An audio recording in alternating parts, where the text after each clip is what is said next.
if you're going to hire a COO, it doesn't mean that everyone needs to hire a COO from the same place. Not every creator needs a COO from tech. Maybe they need a COO from media. If you put me in one of those businesses, maybe I can learn it, but it's not something that I necessarily can add value immediately. Welcome to the Creator COO, the show where we surface the operators behind your favorite content and creators.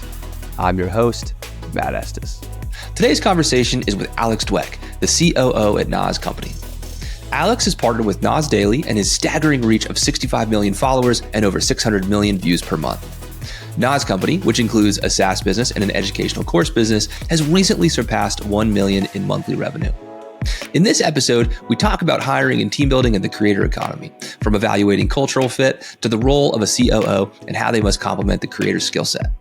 We also discuss navigating VC funding as a creator-led business, which highlights the need for creators and their COOs to understand all available financing options. So with that, I bring you Alex Dwek. Let's dive in. Alex, welcome to the podcast. Thanks for being here. Thank you, Matt. Thank you for having me.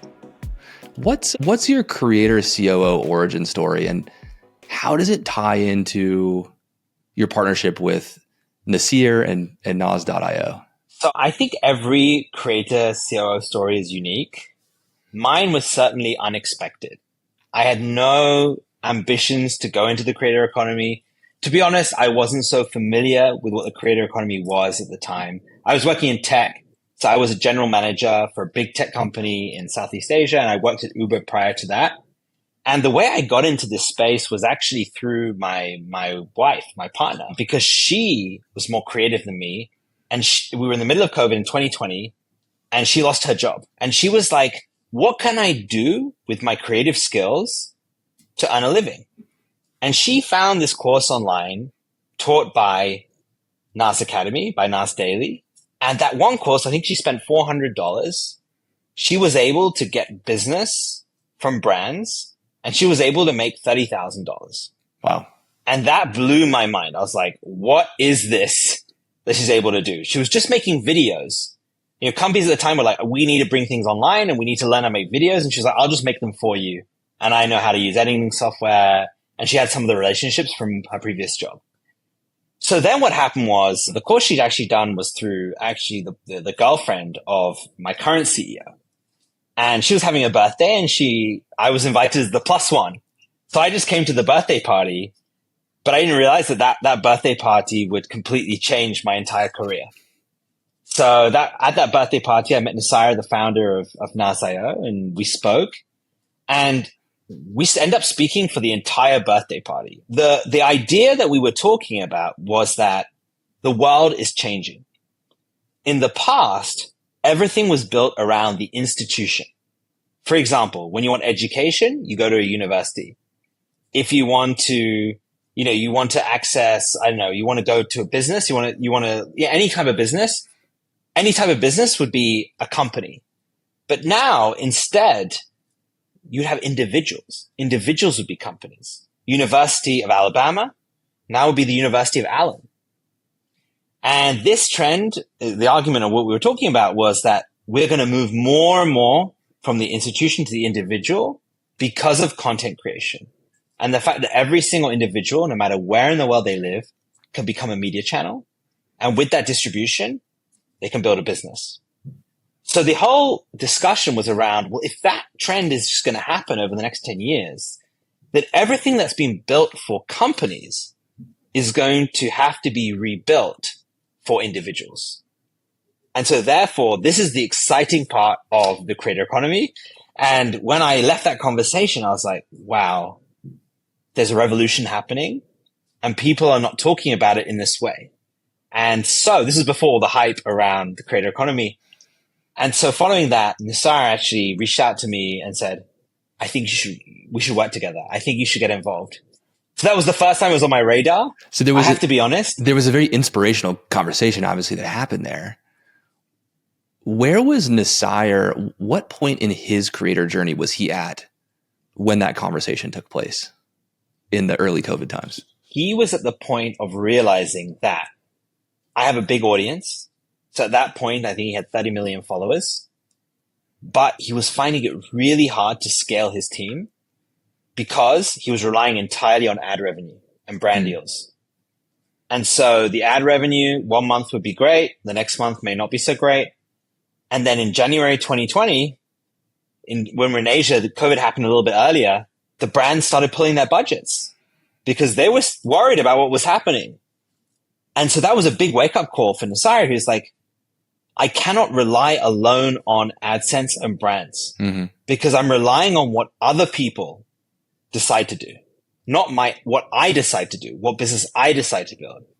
And he was like, if I want to build a long lasting, enduring business that lives beyond a piece of hype or a wave, I need to take control of my destiny. So he'd realized that that's what he needs to do. Well, I think we'll come back to the business component of Nas.io and Nasir's brand in a little bit, but I would love to know from you now, what's it actually like? What's it like being a COO who's partnered with Nasir? It is a roller coaster, but it's a roller coaster that goes up and down and shakes side to side.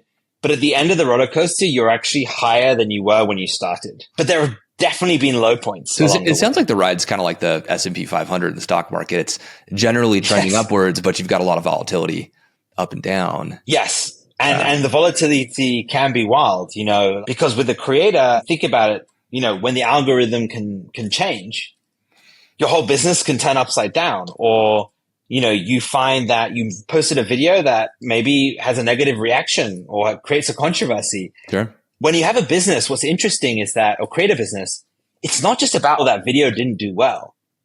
If that video creates a negative reaction, it can make people not want to buy your product. There's a lot of knock-on effects on the creative business. And so that's something as a COO, you've always got to think about. Really, it's a great point that it's like that personal brand halo around Nasir really accelerates things if it's positive, but could also really negatively impact things as you're pointing out. And that's why early on, when we had an experience that happened early on, and we realized that the word Nas means people in Arabic. So Nas Academy is people's academy. Nas.io is really about people. It's about community builders. And so what we realized was that when we build products, we need to move away from building them with the creator Nasir all around the product. We need to take the culture of the channel. We need to take the values of the channel and proliferate that in what we're building, but make it less around the presenter. What's it like working with Nasir? And I asked this question because I think in a lot of creator and creator COO relationships, there's maybe the creator is more the visionary, the creator COO is more the hyper conscientious integrator type. And I don't know exactly what your personal working relationship is, but how would you describe the relationship and what's easy about it? What's hard about it? So I've been very fortunate, I think, from day one. Nasir and I have shared a very similar view of the world and what we want the company, let's say in 10 years time, to achieve. Then how does that translate day to day? I think that, Nasir, and this is something that I've really appreciated from day one, and every creator CEO should appreciate that to build a channel to a significant scale is no easy feat. So if you just rock up to a creator, in their success period and say, hey, you've done everything wrong, I think you're underappreciating how much they've gone through to make this channel a success. And as we both know, right, there's a very low percentage who make it to the millions or the tens of millions of subscribers. Sure. Yeah. And so I think it comes from my point of view, I come through a deep appreciation, respect for Nasir's creative vision, for what he's been able to build, the brand he's able to build, and the direction that he wants this brand to go. And then where I come in is to think about, okay, now how do we get to the next level? And then say, look, I've been on a different career journey, which is outside the creative space, and I've had all different learnings. And what if we combine that with your energy, creativity, and acumen? And so when it comes to business, practically, Nasir actually is unique because he's a software engineer by background. He's a developer. So he worked at Venmo and PayPal. So he can handle engineering. He's got a very strong product vision. But then I can handle the business side. So I think about partnerships. I think about operations. I think about customer success. I think about hiring a lot because, it's something I've done a lot of. So when you combine those things together, it's a very nice complementary set. And of course, when it comes to anything creative and brand, this is his bread and butter. It really is. Nasir does have such a unique skill set for a creator. You pointed out something though that I'd love to go back to, which is you said, like, when you're stepping in as a creator COO, don't undervalue how much hard work it took to get the channel to the place where it is on the media side. And there's this idea that a mentor once shared with me called this concept of Chesterton's fence. You ever heard of this? I haven't. Tell me. There's a couple components to it, but the piece that I think is relevant to this is there's sort of this idea of when you step into a new organization, like, understand it's easy to step into an organization and point out all the problems and the things that you see wrong. Understanding all the historical context that drove the decisions that were made before you were there. And if you do that, you actually might find that those decisions make more sense than you might think. So whether you're a COO or any other executive, that's usually part of the guidance I'll give folks stepping into a new org. Think about Chesterton's fence.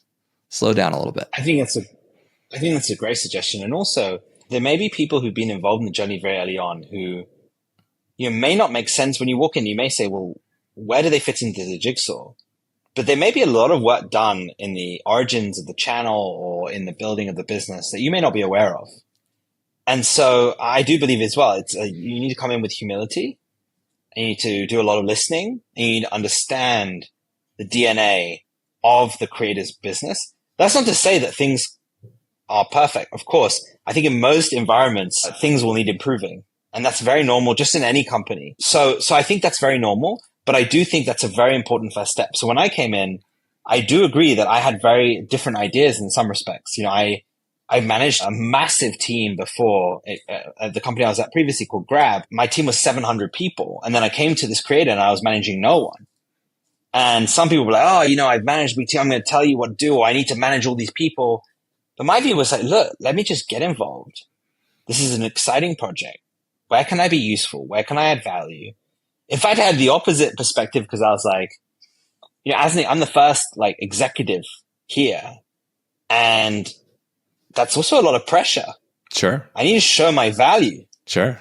Otherwise, and this is a very common problem I see with, the creators face, which is like, if I hire a more senior COO executive, that will be the most money I've ever spent on a hire in my entire professional existence. Yeah. What do I expect from that money? Is it worth it for me right now? I'd love to hear your point, Matt, your perspective, Matt, because I'm sure you talk to a lot of creators around this. Yes. I think it's a common friction point. So the first hurdle that I see a lot with creators who are thinking about bringing in operational help is getting past this decision point of, do I want to build a lifestyle business, or do I want to build a big business, something more durable, really grow it, take it to the moon? And by the way, there's nothing wrong with either path. I think they're both great paths, but they imply it's sort of a fork in the road. So, and you can obviously reverse the decision, but it changes the decisions that you're going to make. And so back around to your question, I think when it comes to hiring a COO, I think you're going to think about the skill set of the person that you bring in, the job description, the skills differently. That implies thinking about where you hire someone from differently. It thinks about the years of experience differently. And maybe this is getting to, I think the main thing that you were poking at there is like the cost. Depending on which direction you want to go, the cost investment is going to be bigger, or it could be smaller, right? You can go one route, you can go maybe the fractional to start. The other route, maybe you want to dive right in with a full-time hire. And I would give some advice to those thinking about this right now, which is that when we talked about me joining, we actually agreed to try things out first. So we said, I said to Nasir, I was like, I love what you're doing. And regardless of whether this works out, I'm happy just to help you guys out. Let's give it a month. And I'm happy just to look at your business. And, we can figure out some compensation. It's not like a lot of money, but just something nominal just to make it professional. And let's look at this and give it a go. And it was great because then I could go in, I could understand what was going on. We could figure out how to work together. And then when we did make that big investment, both from my time, but also from the cost perspective, we both had confidence that this was a good decision. I love that approach. And I did something similar with PJ at Uscreen.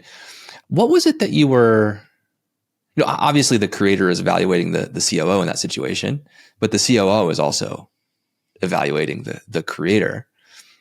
What were the things when you went through that period of trial and diligence? What were the things that you were looking for to understand if this was a place where you really wanted to double down and dedicate your own time? So my first concern was, is this just a side business and the content's the main business? Like, how much does the creator, Nasar, actually care about this business? Is he going to be like in 2 months, this is just an experiment, I'm done with it, and then what am I going to do? The second thing I was looking at was the financials. Was this set up financially to succeed, or were we going to run out of cash? And that's a really important point because, I didn't know what Nasar's financial acumen was at that point. Luckily, he was actually very financially prudent and sound, and he was very careful. So actually, when I joined and I looked at the numbers, I realized it was a profitable business and it was actually running very well. And that gave me a lot more confidence to continue because I was like, okay, this is actually a sound business. So I was evaluating that. And then the third thing was just the team. What did I think of the team? Did I like the culture? Did I think I could work with these people? How competent were they was a point. I mean, with the competency point, I was a bit more open because I was saying, as long as people are dedicated, we can work with this. And actually, they turned out to be very competent and very dedicated. So that was addressed. So what I realized was that when I came in, the idea was good and I liked it. The finances were pretty sound, but they were limited because we hadn't raised any money. So we could only go a certain level, go through a certain way. And the people were great, but they had no experience in tech and how to build a tech business. So they knew how to build a content business, but not a tech business. And so I was like, okay, this works because there's a good business here, but my skills are not there. And so the fit is great. And so for others, when they're thinking about this transition, it is important to look at the skills match. Are my skills complementary to the existing skills and for what the business needs? And that's why, Matt, we were talking earlier about if you're going to hire a COO, it doesn't mean that everyone needs to hire a COO from the same place. Not every creator needs a COO from tech. Maybe they need a COO from media because they need help with media kind of business or D2C brands. Sure. Or e-commerce. And so it's very important to match the hire with the skills that you need, because if you put me in one of those businesses, maybe I can learn it, but it's not something that I necessarily can add value immediately. Yeah. I probably talk to 300 big YouTubers a year. And I'd say the Creator COO conversation comes up in, I've never really tracked it, but I want to say anywhere from half to 3/4 of the conversation. The conversation I end up having over and over is, as I sort of dig into this YouTuber's business to try to understand where they might take it and how they might hire, is just to figure out, like, what are the problems that you're trying to solve? Not enough. Maybe this is because creators tend to be more visionary. Creators don't always have that fully articulated. They have it bouncing around in their head somewhere and they kind of have a general idea, but it's not always well articulated. I do think that, look, a lot of times that's what the COO can help you with, fully articulating your vision and the direction and the problems that you need to solve. But you have to have some idea as a creator before you hire, or else the likelihood that you get yourself into a hire that's not a great fit is meaningfully high. So the biggest mistake I see time and time again is that creators don't know what they want, and they make bad hiring decisions because they don't know what they want. So they have this idea in their mind of the perfect candidate. It reminds me of when you're dating and you have this idea of the perfect partner.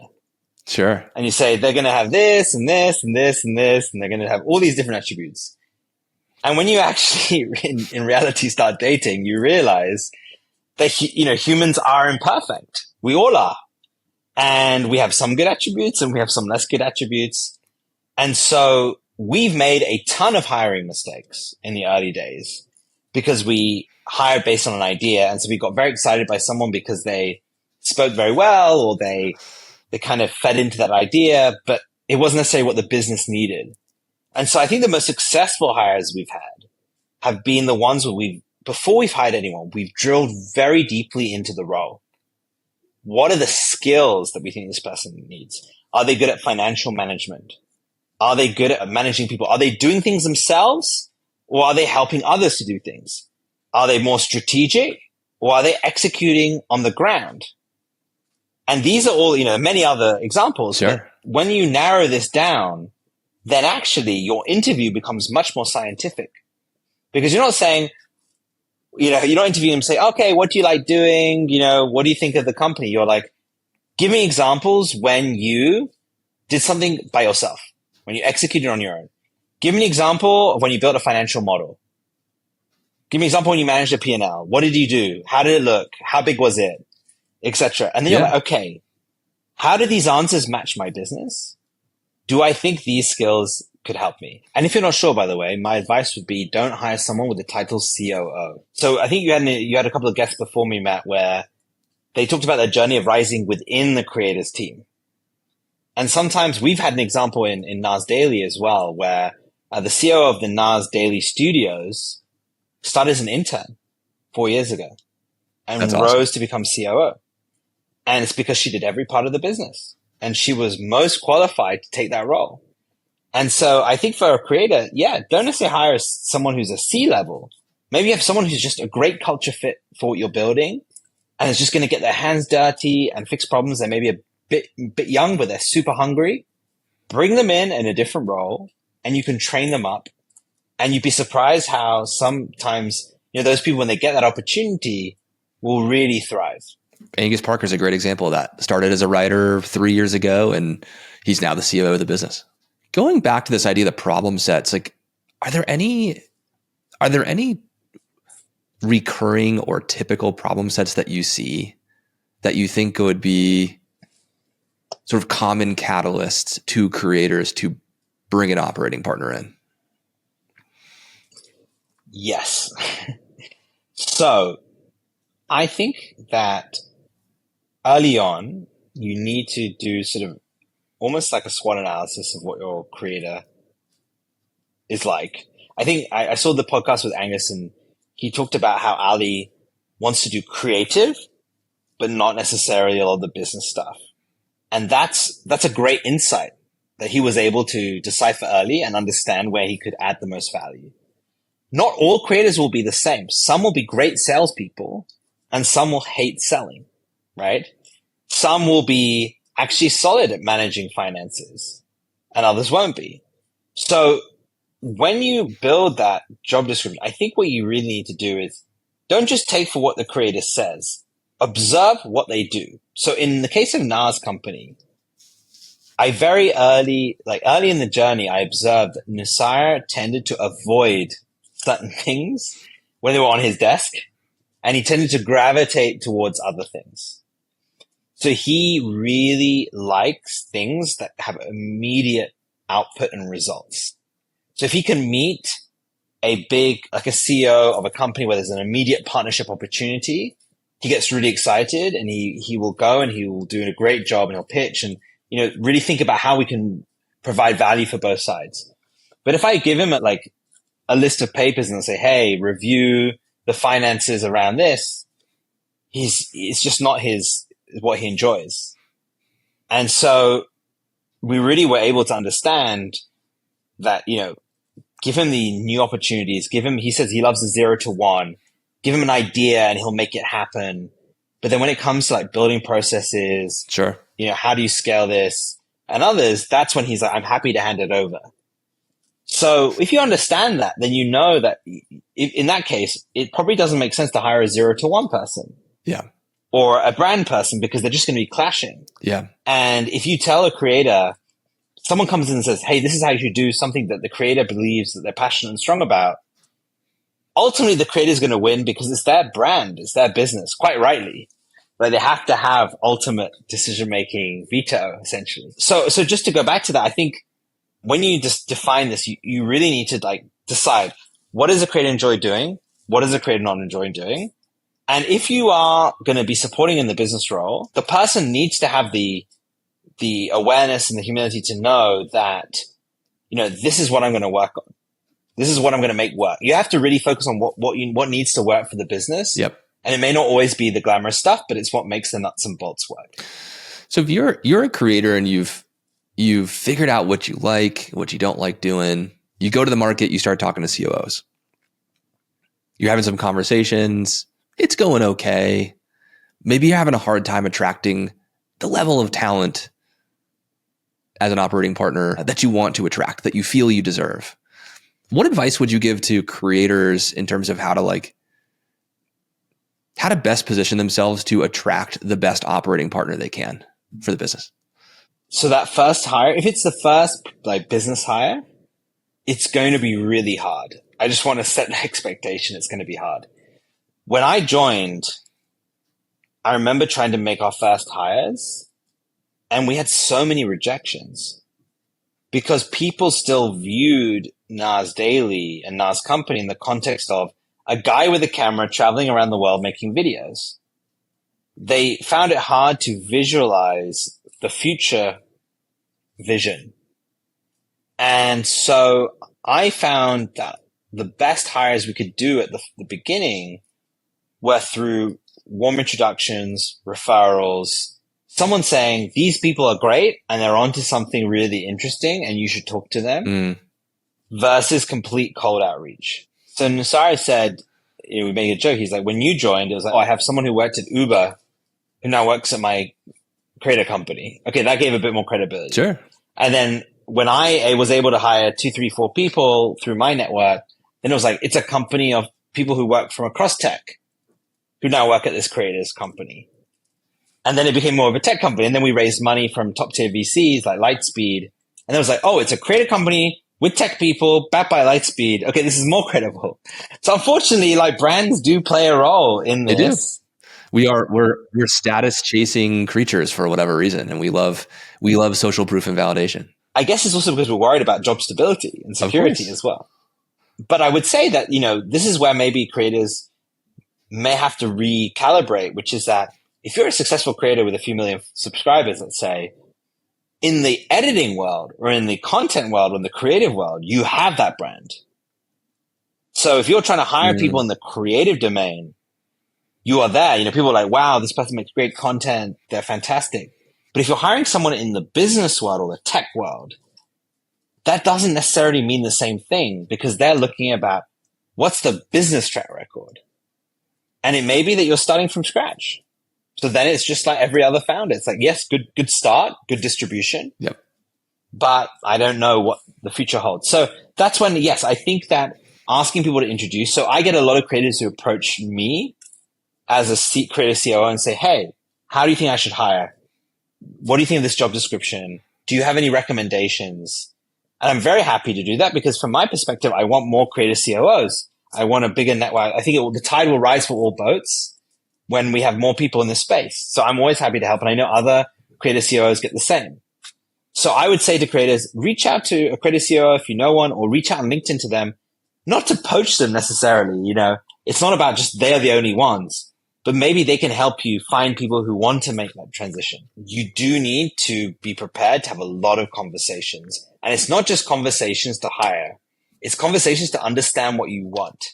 So it's very unlikely, just to be clear, it's very unlikely the first person you meet is going to be the person you hire. So you should expect to meet many people before you have a sense of what I like and what I don't like. The second thing is that when it comes down to the interview process is two-way. It's for you to assess if they're good, but in that journey, you're building a relationship with the person. If you kind of just running around disorganized and hectic and, you give them, you don't respect their time and you're all over the place, that person is probably not going to want to work for you. And also at the end, just being understanding that if you bring someone from tech, they're not just thinking about cash and the money they make.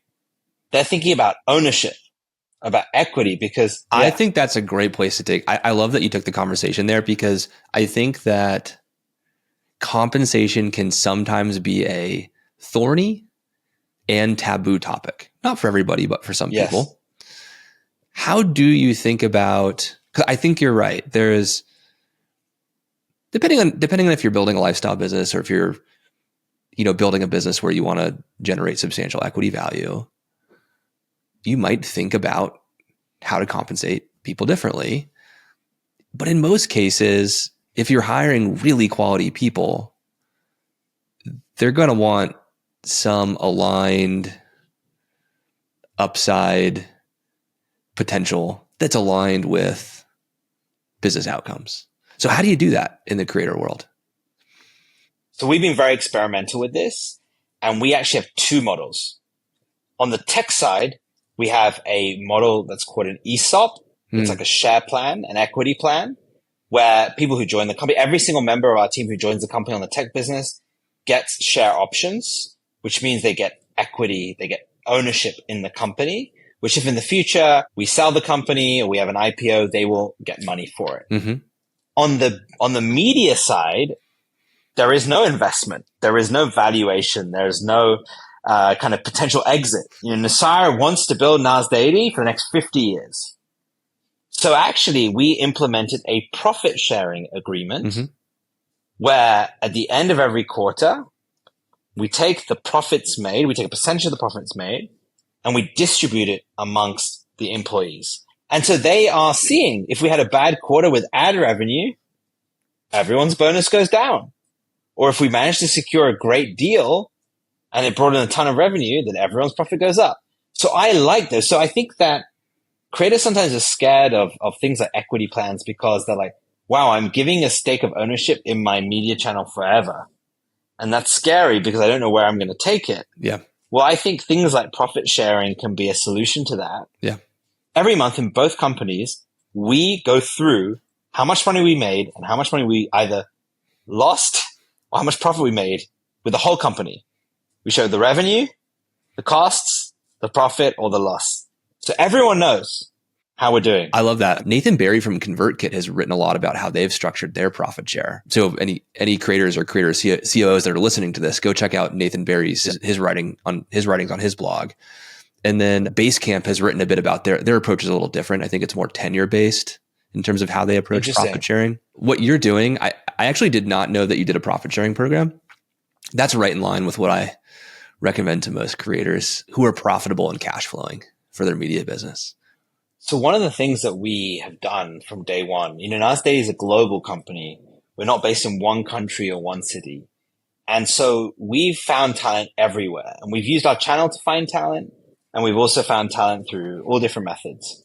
And especially when it comes to, let's say, video editors, we found the most exceptional talent in towns, villages, islands that would not have access to jobs like working with YouTube or working with content. And it's really, it's a side effect of it, but it's really amazing seeing that we had this incredibly talented editor in a small island in the Philippines. And she was able to just radically transform her career by getting access to like amazing editing opportunities and working with interesting projects and creators. But then, as you said, are you maybe part of the profit share, or you kind of be able to, and it really is transformative. And this is the power of YouTube and the power of the internet, which is that really you can hire talent anywhere. Yeah, I agree. What was it like for you and Nasir and Nas.io to traipse down Sand Hill Road, Silicon Valley as a very atypical type investment and raise money from VCs? So we expected it to be very hard. So we were nervous. We also did not really know like how long a process would typically take. We'd sought advice from people who'd done it before. We did a lot of research, but it is, like, hey, are they going to take us seriously as creator and business partner? And we had a few other members of the team, like engineers and others. But in the end, we just decided we're just going to go for it. Then when we went out to the market, we said, look, we're going to go and pitch to everyone and we're going to see what happens. And I think we were a combination of fortunate for two reasons. One reason was that this is 2021, January. And so I think the VC world was starting to get excited about the creator economy. Good market timing. Good market timing. And also, one of the ways that VCs typically assess early stage companies is what they call founder market fit. And what that means is, are you a founder that is in the right place to build a big company?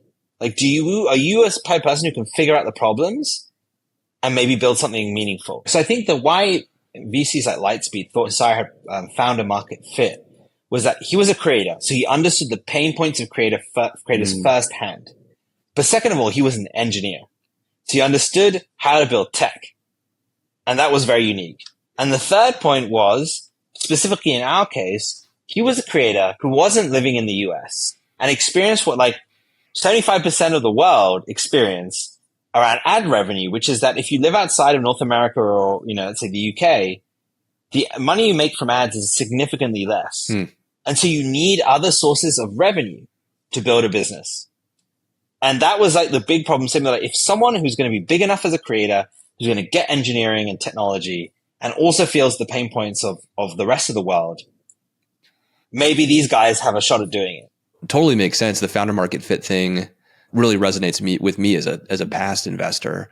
And I can see why Lightspeed would have wanted to invest. What were the top 3 reasons certain VC firms didn't want to invest in you? What were the reasons they passed? Many VCs actually passed in a very nice way, but they didn't really explain why. They said, you're too early.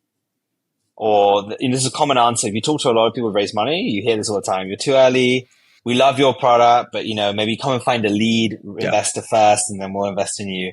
Just for everyone's reference, if someone says that, what they really mean is that they don't have enough conviction to invest in you. Yeah. And that's fine because they have their own thesis of why they invest and others, and it may just not be a fit. Yeah. But the people who gave us really tangible feedback that was really helpful, there was a few things they said. Number one, they thought our engineering team may not be experienced enough to build what we were setting out to build. So they were like, maybe you actually need a stronger team initially to do what you want to achieve. The second thing they were not so sure about was that based on what we built a lot of our products. How could we translate that? Could we guarantee that we could translate that to other creators? Or was this just like, we understand our audience really well and maybe we cannot scale beyond that? Those are some concerns they had initially in the early days. Because I think what VCs are looking for, they're taking a bet and they want to see, like, if I want to minimize my risk, how repeatable is what you're doing? If I give you double the money, could you produce double the revenue? Like, do you know what you're doing? And can you add value to that? Yeah. I mean, I think first, I think that the fact that you pointed out that a lot of times VCs will pass and not tell you is so true. And I think there's different reasons for that. I think one reason is sometimes, they have to pass on 50 deals a week. And so sometimes they just feel it's not worth the time. But I also think there's a little bit of, hey, if we give you tangible feedback now, maybe you'll take that negatively. And the next time you come back around to raise your Series B or your Series C, we're not going to be on your list. And so I think sometimes VCs perceive there being more downside to giving real feedback than upside. When you fundraised, I think you fundraised, Lightspeed's invested in Nas.io, but not Nas Daily, right? Yes. And we were very strong about that. And that's, I think that's an approach that makes more intuitive sense to me off the bat because of what I know about the VC sort of software investing, software marketplaces. There are some firms like, TCG is probably one of the better known firms that writes really big checks into bigger, what you might say are more traditionally media businesses. And, I think there's different models. And again, I don't know that we know if there's a best model yet. We'll see. I also think it's a big market. I think there's going to be room for different VC firms to take risk in different ways. Whether it's Lightspeed or Slow or TCG, it's a big market and you can structure stuff different ways. And I also think there's going to be, again, big market on the creator economy side. So different creators with different risk appetites trying to build different types of businesses, I imagine will approach institutional equity in a diverse fashion. And when it comes to fundraising, or what's the point of fundraising? Fundraising is all about saying, I want to do something exciting with my business and I need some money up front in order to achieve that. That doesn't have to be through a VC. A VC is just one way. You could get a loan from a bank. You could get a club of angel investors, of individuals together who support it for many reasons. Some people do crowdfunding, right? There are many ways in which you can get that money together. I think what people have got very excited about VCs in the creative space is this idea of, the hype, the brand, the press release, the valuation. Well, the valuation only matters if there's an event in which you actually get that money.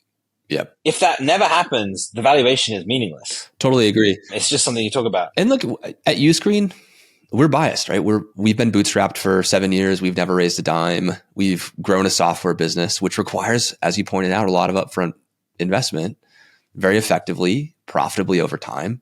I suspect that there will be creators that can do that. Debt is an interesting option, right? If you're a creator and you're profitable and you can thoughtfully take on some debt and then service it over time, I do think that that's a reasonable approach. And then, there's definitely some alternative options out there like Spotter, Spotter, Jelly Smack. So I think VC can be a great tool, but I don't know that it's the first place I would jump to right away as a creator, because I think it's a good fit for a very, very small number of people.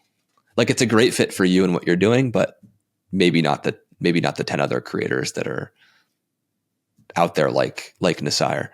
Yeah, I think the main takeaway I have is VC funding. So before you jump in, because by the way, when you take money, that's a relationship technically forever.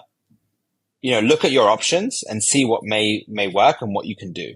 Yeah. When it comes to, if you do take VC money, my one recommendation would be really think about what the terms mean to you. And this is where your operator can help you. What control are you giving up on the decisions of your business? One of the reasons why we separated Nas Daily and the tech Nas.io was because we always wanted to keep Nas Daily autonomous, and we want to make sure that Nasir maintained creative control, because that was why he did it in the first place. He doesn't want an investor to say to him, hey, no, I don't like this video idea.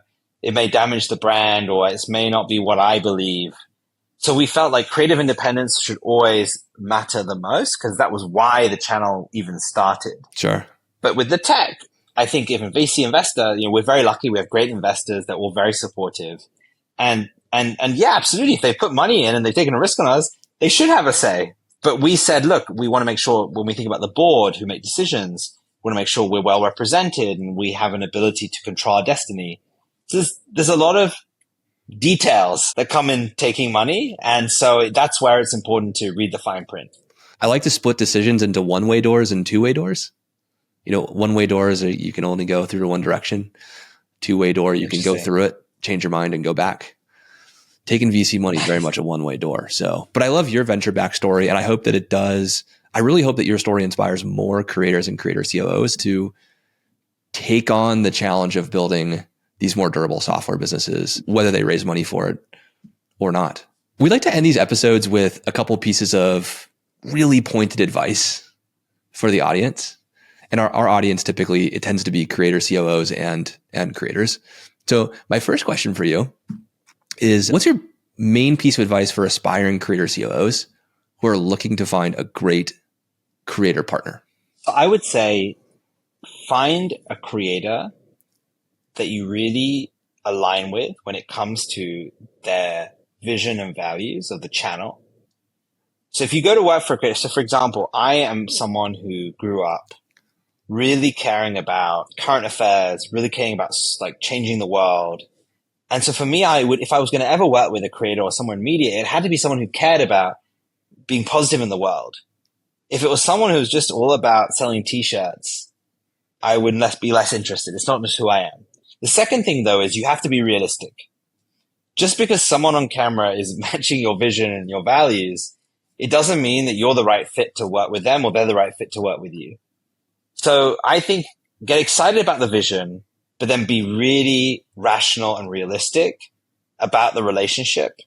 and treat it like any other company you're going to work for, and look at like the role, what they want to do, the environment, and make sure that that fits what you want.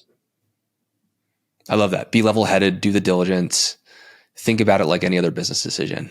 I can see how as an operator there's always a risk, I think, in going into business with the creator if you're not super familiar with the industry of being a little starstruck. And so I love that advice of being level-headed and treating it like a business decision, just like any other. I'd say two things. One is that Nasar and I, we have a very equal relationship. We respect each other intellectually and as humans. And if I disagree with him, I will say it to his face, respectfully, intellectually. It's not personal. He will say it to my face. There's no like, oh yes, you have followers, like, I don't care about being a creator. I care about running a business. Mm-hmm. That's like my interest. But equally, the second thing I would say, just for the audience, if you're thinking about going into being a creator COO, is that most roles will never be advertised. Going back to the point we mentioned earlier, creators may not know what they want. They may not write it in the way that they expect. So don't wait for the job description on LinkedIn or the post on YouTube. Go and just reach out. And you'll be surprised what happens when you do that. Great advice.